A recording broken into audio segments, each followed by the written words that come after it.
আমেরিকার মধুক্ষেত্র যখন মধ্যপ্রাচ্য, সেই মধ্যপ্রাচ্যে সুপার পাওয়ার ইরানের কাছে 40 দিনের যুদ্ধে পরাস্ত হবার পর যখন ডোনাল্ড ট্রাম্প ধরাশায়ী, সেই সময়ে হঠাৎ করে মুসলিম রাষ্ট্রগুলো নিজেদের মধ্যে নন অ্যাগ্রেশন প্যাক্ট এবং মুসলিম নেটো গড়ে তোলবার জন্য তৎপর হয়ে ওঠেন।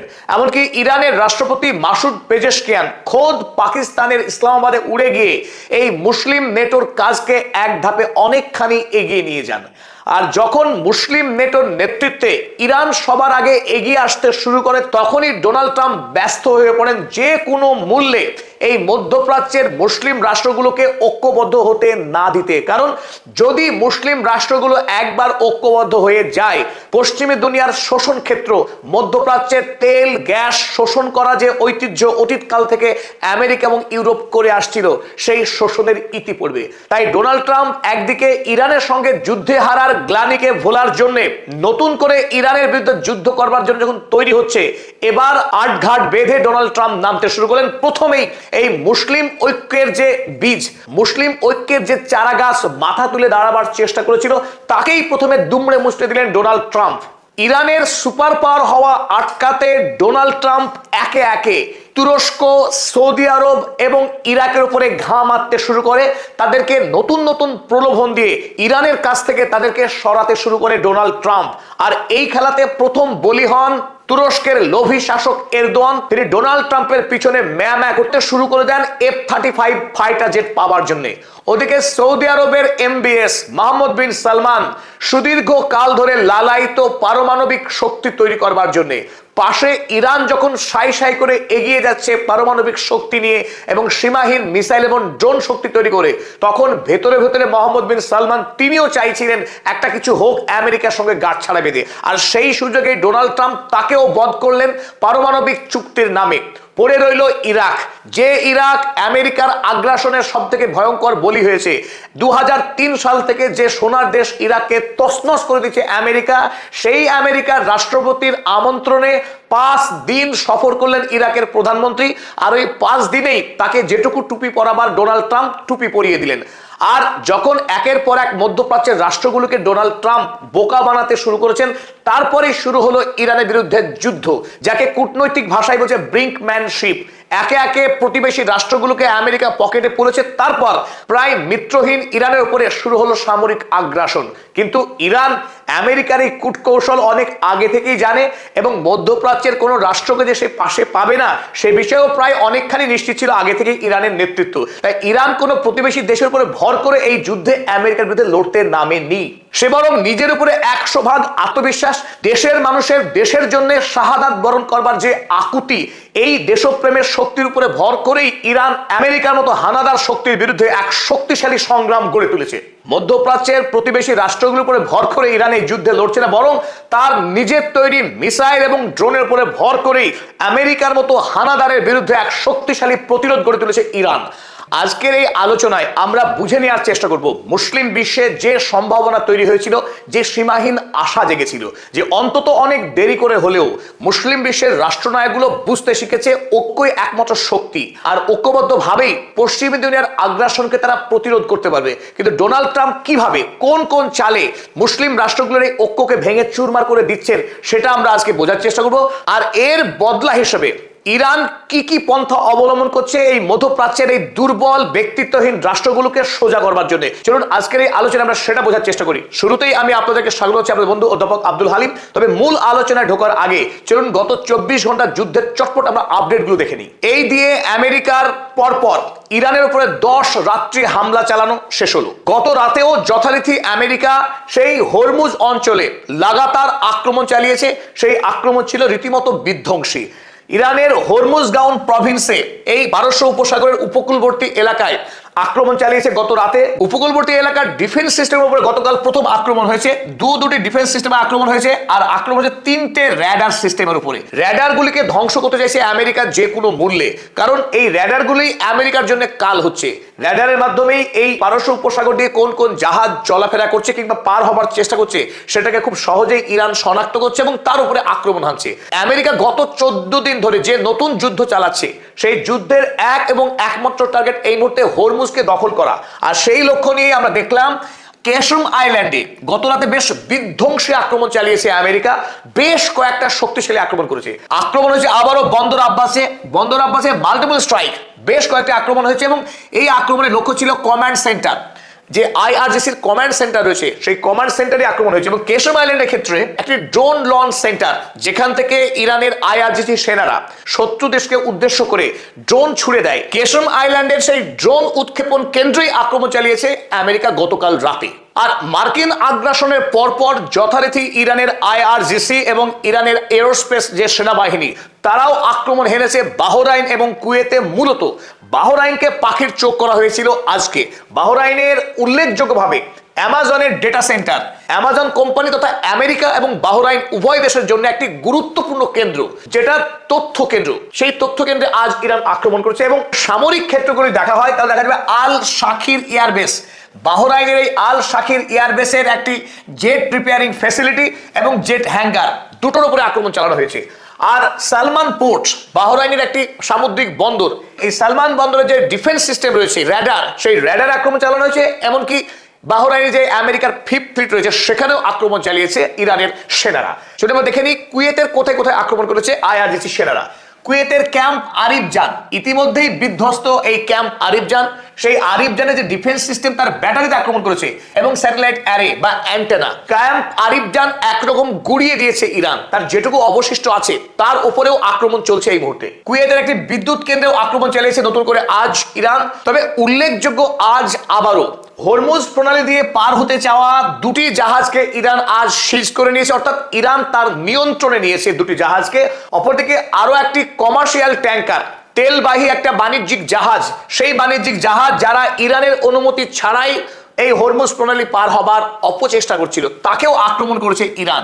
এই আক্রমণের মাধ্যমে একটা বার্তা কিন্তু স্পষ্ট, আমেরিকা গত 13 দিন ধরে নির্বিচারে এই হরমুজ প্রণালীকে কেন্দ্র করে যে পরিমাণ সামরিক আক্রমণ চালাচ্ছে, তারপরেও এই হরমুজ প্রণালীর নিয়ন্ত্রণ এখনো সম্পূর্ণটাই ইরানের হাতে রয়েছে।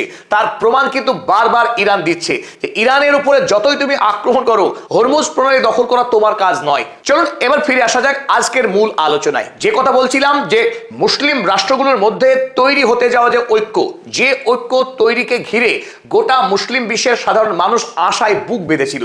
যদি এই ঐক্য তৈরি হতে পারত, পাশে অবশ্যই ছিল রাশিয়া এবং চীন।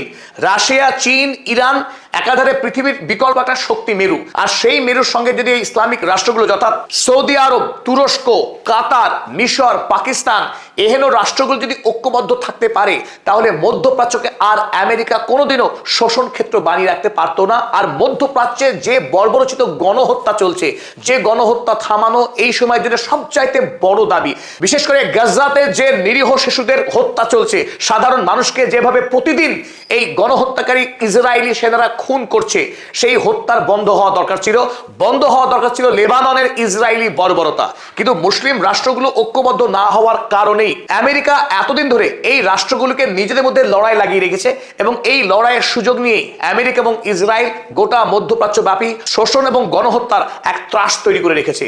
আর সেই ত্রাস বন্ধ হওয়ার যেটুকু সম্ভাবনা তৈরি হয়েছিল, সেই সম্ভাবনাকে আরো একবার ডোনাল্ড ট্রাম্প ছারখার করে দিলেন তার কূটকৌশল দিয়ে। মুসলিম নেটোর ক্ষেত্রে বড় আঘাত যেটা আসলো সেটা এরদোয়ানের মাধ্যমে, যেটা অত্যন্ত বেদনাদায়ক এবং অনভিপ্রেত বটে। এই কারণেই কারণ এরদোয়ান গত কয়েক বছর ধরে তিনি মুসলিম বিশ্বের মসিহা সাজবার চেষ্টা করেছেন।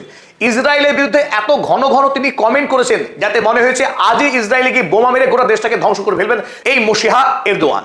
কিন্তু বাস্তবের তথ্য এই, ইসরায়েলকে রাষ্ট্রীয় স্বীকৃতি না দেওয়ার পরেও এই তুরস্ক রাষ্ট্রের শাসক এরদোয়ান গোপনে গোপনে ইসরায়েলের সঙ্গে একাধিক বাণিজ্যিক এবং সামরিক সম্পর্ক রেখে দিয়েছেন।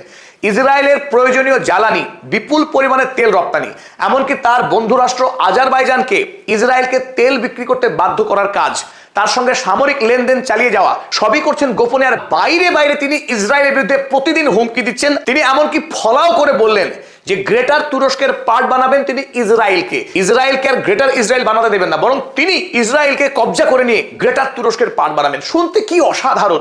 কিন্তু মজার যে বিষয়টা হলো, ডোনাল্ড ট্রাম্প নেটোর বৈঠক করতে তুরস্কে আসবার পর প্রথম যে ললিপপ গিলিয়ে দিলেন এই এরদোয়ানকে, তা হলো F-35 বেশ কয়েক বছর থেকে এরদোয়ানের স্বাদ ছিল যে F-35 ফাইটার জেট তিনি কিনবেন, কিন্তু আমেরিকা এতদিন ধরে এরদোয়ানকে এই স্বপ্ন পূরণের কোনো সুযোগ দেয়নি। তার উপরে মাত্র কয়েক বছর আগে এরদোয়ান রাশিয়ার কাছ থেকে S-400 নামক আকাশ প্রতিরক্ষা ব্যবস্থা কিনে বসেন। আর যখন রাশিয়ার কাছ থেকে এই S-400 তিনি কিনলেন, আমেরিকা বেজায় রুষ্ট হলো। আর তারপরেই তুরস্কের উপরে অস্ত্র কেনার উপরে দিল স্যাংশন লাগিয়ে, এমনকি ব্যাংকিং বিশেষ করে ঋণ গ্রহণের উপরে আমেরিকা চাপিয়ে দিল স্যাংশন। তাই তুরস্কের এরদোয়ান বেশ চাপে ছিলেন। যখন এই ন্যাটোর বৈঠক হলো, ডোনাল্ড ট্রাম্প তাকে পাশে বসিয়ে তাকে এমনভাবে হাওয়া দিলেন যে তিনি ডোনাল্ড ট্রাম্পের প্রশংসায় পঞ্চমুখ এবং মাই ডিয়ার ফ্রেন্ড হয়ে গেলেন। আসলে ডোনাল্ড ট্রাম্পের একটাই কৌশল ছিল, যাতে এরদোয়ান ইরানের সঙ্গে তার যে সখ্যতা, সেই সখ্যতা আর না বাড়ায় এবং আমেরিকার দেওয়ার নির্দেশেই যেন এরদোয়ান চলে। ইরান ইতিমধ্যেই আমেরিকাকে 40 দিনের যুদ্ধে পরাস্ত করবার পর মধ্যপ্রাচ্যে যেভাবে তার কূটনৈতিক শক্তি বৃদ্ধি পাচ্ছে, আমেরিকা যে আদৌ যে সমস্ত রাষ্ট্রগুলোর কাছ থেকে বিপুল পরিমাণে হপ্তা নেয়, সেই রাষ্ট্রগুলোকে সুরক্ষা দিতে ব্যর্থ, সেই ছবি যখন বেআব্রু হয়ে যাচ্ছে, তখন ডোনাল্ড ট্রাম্প এরদোয়ানকে হাতে বন্দি করে মোক্ষম চাল চেলে দিলেন। ডোনাল্ড ট্রাম্প এক ঢিলে দুই পাখি মারলেন। তুরস্কের ওপর থেকে যে অস্ত্র বিক্রির নিষেধাজ্ঞা ছিলেন তুলে নিলেন, তুরস্ককে F-35 বিক্রি করার অনুমতিতে তিনি সিলমোহর দিয়ে দিলেন এবং তুরস্ক যাতে প্রচুর পরিমাণে ঋণ পেতে পারে সেই ঋণ পাওয়ার রাস্তাও খুলে দিলেন। কিন্তু বিনিময়ে ইরানের সঙ্গে তুরস্ক যাতে আর কোন রকম বন্ধুত্ব না করে এবং মুসলিম নেটো তৈরি হবার যে সম্ভাবনা তৈরি হয়েছিল তুরস্ককে দিয়েই, সেই সম্ভাবনাতেও পুরোপুরি জল ঢেলে দিলেন ডোনাল্ড ট্রাম্প। এরদোয়ানের পর মধ্যপ্রাচ্যের নিঃসন্দেহে সবচাইতে শক্তিশালী রাষ্ট্র তথা গোটা মুসলিম বিশ্বের যে দেশকে নেতা বলে মানা হয়, সেই দেশ সৌদি আরব। সেই সৌদি আরবের কাছে সামরিক শক্তি তুরস্কের তুলনায় কিছু কম থাকলেও অর্থনৈতিক শক্তিতে সৌদি আরবের সাথে পাল্লা দেবার মতো কোনো মুসলিম দেশ এই মুহূর্তে বিশ্বে নেই। এমনকি ইরান যুদ্ধ যখন হচ্ছে, তখনও এই মোহাম্মদ বিন সালমান আমেরিকার সঙ্গে একটা রীতিমতো দূরত্ব বজায় রাখবার আন্তরিক চেষ্টা করেছিলেন বলে খবরে প্রকাশ ছিল। তাছাড়া ইরানের বিরুদ্ধে সরাসরি সৌদি আরব যুদ্ধে যায়নি, যদিও ইরান সৌদি আরবের প্রিন্স সুলতান এয়ারবেসে মার্কিন ঘাঁটিতে বিপুল সংখ্যক ড্রোন এবং মিসাইল হামলা চালিয়েছিল। সেখান থেকে একটা বিষয় আমরা সকলেই অনুমান করেছিলাম যে সৌদি আরবের সঙ্গে ইরানের নন অ্যাগ্রেশন প্যাক্ট একটা হয়েছে গোপনে গোপনে, অর্থাৎ তারা একে অপরকে আক্রমণ করবে না, এই শর্তে তাদের মধ্যে একটা বোঝাপড়া তৈরি হয়েছে। এবং যে মুসলিম নেটো তৈরি হতে যাচ্ছিল, সেই নেটোর কেন্দ্রেই ছিল সৌদি আরব, কারণ পাকিস্তানের সঙ্গে ইতিমধ্যেই সৌদি আরব একটি সামরিক চুক্তি সম্পাদন করেছিল, যার মূল কথাই ছিল আর্টিকেল 5, অর্থাৎ যদি কোনো দেশ সৌদি আরবকে আক্রমণ করে, সেই আক্রমণ পাকিস্তানকেও করা হয়েছে বলে ধরে নেওয়া হবে।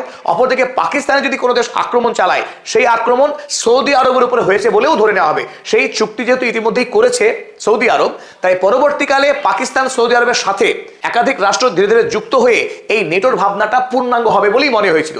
তাই ডোনাল্ড ট্রাম্প আর চুপ করে বসে থাকতে পারলেন না, তিনি তড়িঘড়ি 2025 সালে সৌদি আরবের সঙ্গে আমেরিকার যে পারমাণবিক চুক্তির প্রাথমিক ধাপ সম্পাদিত হয়ে আটকে পড়েছিল, সেই চুক্তিকে এবার হঠাৎ করে ডোনাল্ড ট্রাম্প পাশ করে দিলেন।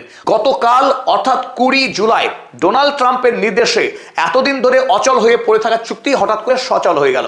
আমেরিকা সৌদি আরবের মাটিতে একাধিক পারমাণবিক চুল্লি তৈরি করবে, সেই পারমাণবিক কেন্দ্র থেকে বিদ্যুৎ শক্তি যাতে উৎপাদন করতে পারে সৌদি আরব, তার জন্য প্রযুক্তি, উপাদান, এমনকি বৈজ্ঞানিকের দল পাঠিয়েও সৌদি আরবে এই পারমাণবিক কার্যক্রমের দায়িত্বভার গ্রহণ করছে আমেরিকা যুক্তরাষ্ট্র।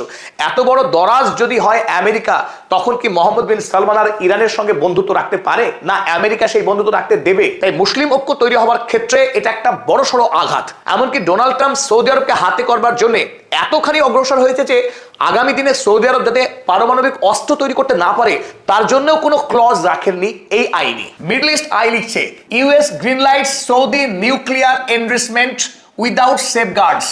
রিপোর্ট এই মিডল ইস্ট আই তারা লিখছে যে আমেরিকা সৌদি আরবকে পরমাণু শক্তি উৎপাদনের সবুজ সংকেত দিয়ে দিয়েছে, কিন্তু তাতে কোনো সেফগার্ড নেই। আগামী দিনে ইরানের মতো সৌদি আরবে যে পারমাণবিক অস্ত্র তৈরি করতে পারে, সেই প্রচেষ্টা আটকাতে কিন্তু ডোনাল্ড ট্রাম্প এই মুহূর্তে বিচলিত নন, কারণ তার কাছে একমাত্র চ্যালেঞ্জ ইরান। ইরানকে ধ্বংস করতে পারলে মধ্যপ্রাচ্যের বাকি দেশগুলো কোনো ব্যাপার না, সেগুলো সব মামুলি ব্যাপার। তাই এই মুহূর্তে ডোনাল্ড ট্রাম্পের এক এবং একমাত্র লক্ষ্য ইরানকে ধ্বংস করা, আর ইরানকে ধ্বংস করবার জন্য তার যা যা করণীয় তিনি সবকিছু করতে প্রস্তুত আছেন। আর এই কারণে তিনি আমেরিকার কিছুটা স্বার্থ ক্ষুণ্ণ করেও তুরস্ককে বিক্রি করছেন F-35, আর এতে বেঞ্জামিন নেতানিয়াহু ডোনাল্ড ট্রাম্পের উপরে আপাতত হলেও বেশ খানিকটা চটেছেন। অপরদিকে সৌদি আরবের সঙ্গে এই পারমাণবিক চুক্তি পর্যন্ত করে ফেললেন। এটিও ইসরায়েলের বিরুদ্ধে গিয়েই, কিন্তু লক্ষ্য একটাই, মুসলিম নেটো যাতে কোনোভাবেই তৈরি না হয় এবং ইরান যেন মধ্যপ্রাচ্যের বাদশা না হতে পারে। আর তুরস্ক এবং সৌদি আরবকে হাত করবার পর ডোনাল্ড ট্রাম্প এবার থাবা বসালেন ইরানের সবচাইতে মিত্র একটা দেশ ইরাক। আমরা দেখেছি ইরানের সাবেক সর্বোচ্চ ধর্মীয় নেতা আয়াতুল্লাহ আলী খামেনের জানাজাতে ইরানের যে পরিমাণ মানুষের আবেগ উৎসাহ ছিল, একই রকম আবেগ উৎসাহ দেখা গিয়েছিল নাজাফ এবং কারবালাতে। সেখানেও 90 লক্ষের অধিক মানুষ জমায়েত হয়েছিলেন এই শহীদ নেতাকে সম্মান জানাতে। তাই ইরাককে এই মুহূর্তে হাতে রাখাটা আমেরিকার জন্য অত্যন্ত জরুরি। তাই আপনারা দেখলেন ইরাকের প্রধানমন্ত্রী আলী আল জাইদিকে ওয়াশিংটনের আমন্ত্রণ জানানো হলো 5 দিনের রাষ্ট্রীয় সফরে। সেই 5 দিনের রাষ্ট্রীয় সফরে ডোনাল্ড ট্রাম্প এই আল জাইদিকে জাঁকজমকপূর্ণ অনুষ্ঠান করে তাকে সম্মান জানালেন। এমনকি ইরাকের সঙ্গে এই 5 দিনের সফরে 48টি চুক্তি সম্পাদন করলো আমেরিকা যুক্তরাষ্ট্র, যেটা এক কথায় ঐতিহাসিক। 2003 সালে যে আমেরিকা ইরাককে আক্রমণ করে ধ্বংস করে দিয়েছিল, সেই ইরাকের সাথে আমেরিকা 48টি চুক্তি করছে। কেন?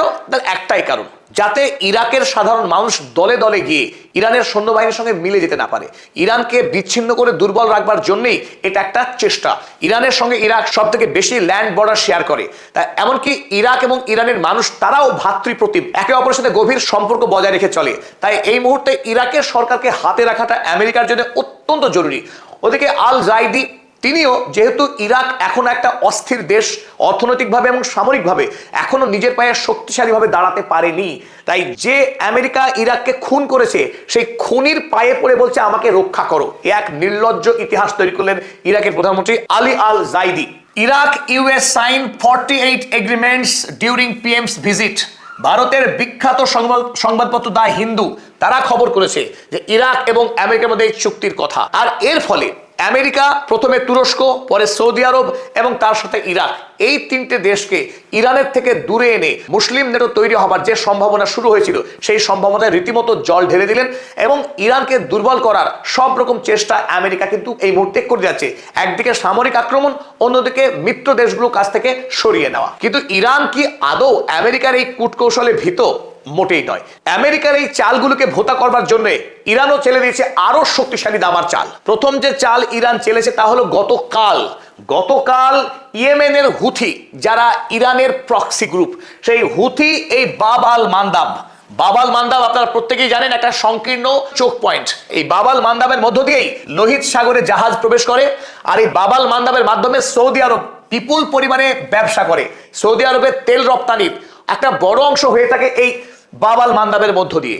আর গতকাল হুথি তারা বিজ্ঞপ্তি দিয়ে জানিয়েছে সৌদি আরবের কোনো জাহাজ এই বাব আল মান্দাব দিয়ে পার হতে পারবে না। যখনই পার হবার চেষ্টা করবে সৌদি আরবের কোনো তেল ভর্তি জাহাজ বা সৌদি আরবের তেল কিনেছে কোনো জাহাজ এই রাস্তা দিয়ে পার হবার চেষ্টা করবে, সেই জাহাজকেই তারা মিসাইল এবং ড্রোন দিয়ে হামলা করে ধ্বংস করে দেবে। তো এখানে মজার বিষয় এই, কদিন আগেই আপনারা জানেন যে ইয়েমেনের যে সানা এয়ারপোর্ট, এই সানা এয়ারপোর্টকে দীর্ঘকাল ধরে সৌদি আরব অবরোধ করে রেখেছে। অর্থাৎ সানা এয়ারপোর্টের সমস্ত পরিকাঠামো থাকা সত্ত্বেও এই বিমানবন্দর বন্ধ হয়ে পড়ে রয়েছে। গত কয়েকদিন আগে, মাত্র সপ্তাহখানিক আগে যখন সানা এয়ারপোর্ট খোলা হলো, সেই সানা এয়ারপোর্টে আবারও সৌদি আরব আক্রমণ করে সমস্ত ফ্লাইট বন্ধ করে দিয়েছে। তাই ইতিমধ্যেই হুথির সঙ্গে সৌদি আরবের একটা দ্বন্দ্ব নতুন করে আবার শুরু হয়েছে। সেই দ্বন্দ্বে ইরান নিঃশব্দে প্রবেশ করেছে, যাতে সৌদি আরব আমেরিকার সঙ্গে তাদের এই চুক্তি নিয়ে খুব বেশি দূর এগোতে না পারে। তার জন্য হুথির মাধ্যমে বাব আল মান্দাব বন্ধ করে দিয়েছে ইরান। কিন্তু আপনি অবাক হবেন শুনলে, এই বাব আল মান্দাবের মাধ্যমে সৌদি আরবের 74% তেল রপ্তানি হয়ে থাকে। অর্থাৎ সৌদি আরব যত তেল বিদেশের বাজারে রপ্তানি করে তার সিংহভাগ তেল এই ক্ষুদ্র প্রণালীর মাধ্যমে বিশ্বের বাজারে রপ্তানি হয়। তাই যদি এই বাব আল মান্দাব হুথি ইরানের মাধ্যমে লম্বা সময় ধরে বন্ধ রাখতে পারে, তাহলে সৌদি আরব অর্থনৈতিকভাবে পঙ্গু হয়ে যাবে। খুব বেশি দিন সে নিজেকে সোজা রাখতে পারবে না। তাই ইরানের সঙ্গে পাঙ্গা নেয়া সৌদি আরবের জন্য মোটেই সুখকর হবে না। একদিকে যদি যুদ্ধে যায় সরাসরি, তাহলে তো আরামকোর মতো বড় বড় যে তৈলক্ষেত্র আছে, সেই তৈলক্ষেত্র ইরান চাইলে অনায়াসেই আক্রমণ করে তছনছ করে দিতে পারে। অপরদিকে যে দুটি গুরুত্বপূর্ণ জলপথ, একদিকে বাব আল মান্দাব, অপরদিকে হরমুজ প্রণালী, দুটি রয়েছে সম্পূর্ণরূপে ইরানের কন্ট্রোলে। তাই ইরানের সঙ্গে লড়াই করে মধ্যপ্রাচ্যে মধ্যপ্রাচ্যের কোনো দেশ খুব একটা সুবিধা করতে পারবে না, তা ইতিমধ্যেই প্রমাণিত। তাই ইরান এই মুহূর্তে আমেরিকা যে নতুন ছলনার ফাঁদ পেতেছে, গতকাল থেকেই একের পর এক কাতার, ইরাক তারা নতুন করে আবারও আমেরিকার সঙ্গে ইরানের কূটনৈতিক সম্পর্ক গড়ে তোলার জন্য উদ্যোগী হয়েছে। এই ছলনাকে ইরান খুব ভালো করেই বোঝে যে তুরস্ক কিংবা কাতার কিংবা ইরাক, তাদের এই তিন দেশের রাষ্ট্রপ্রধানদেরকে কোনোভাবেই ইরান বিশ্বাস করে না। কারণ এই তিন দেশের রাষ্ট্রপ্রধানদের সঙ্গে আমেরিকার অত্যন্ত গভীর সম্পর্ক এবং তারা নতুন করে তাদের সম্পর্ককে শক্তিশালী করেছে। তাই তাদের মাধ্যমে যে প্রস্তাব ইরানের কাছে আসছে, প্রত্যেকটি প্রস্তাবই ইরানের স্বার্থ বিরোধী হবে। আর আমেরিকাকে বিশ্বাস করতে আর ইরানের সরকার কিংবা মানুষ কেউই প্রস্তুত না। তাই যুদ্ধের ময়দানে আমেরিকাকে পরাস্ত করার মধ্য দিয়ে মধ্যপ্রাচ্য থেকে আমেরিকাকে তাড়াতে চায় ইরান। তারপর যদি ইরানের সঙ্গে কোনো রাষ্ট্র বন্ধুত্ব করতে চায় বা কোনো জোট বা ঐক্য তৈরি করতে চায়, ইরান করবে, কিন্তু তার আগে নয়। তাই যে মুসলিম ঐক্য তৈরি হওয়ার সম্ভাবনা তৈরি হয়েছিল, সেই ঐক্য তৈরি আপাতত না হলেও ইরান এই মুহূর্তে মধ্যপ্রাচ্যের জন্য যথেষ্ট আমেরিকাকে শিক্ষা দেওয়ার জন্য, আর সেই কাজই মধ্যপ্রাচ্যে চলছে। আমেরিকা খুব বেশি দিন এই লড়াইয়ে থাকতে পারবে না বলেই আমাদের মতামত। কারণ ইতিমধ্যেই আমেরিকার অর্থনীতির বেহাল দশা। যদিও ইরানে সাধারণ মানুষ খুন হচ্ছেন এবং ইরানের ব্যাপক ক্ষয়ক্ষতি হচ্ছে, তৎসত্ত্বেও ইরানের মানুষ এই লড়াইকে স্বাগত জানাচ্ছে। তারা দেশের জন্য, আগামী প্রজন্মকে সুখী রাখবার জন্য এবং মধ্যপ্রাচ্য থেকে আমেরিকাকে চিরতরে বিতাড়ন করবার জন্য তারা স্যাক্রিফাইস করছে, আত্মত্যাগ করছে। এই লড়াই ইরান লড়ছে এবং লড়বে, আমেরিকাকে পরাস্ত করেই ছাড়বে বলে আমাদের বিশ্বাস। আর এই আলোচনার সঙ্গে আজকের মতো এই এপিসোড আমরা শেষ করলাম।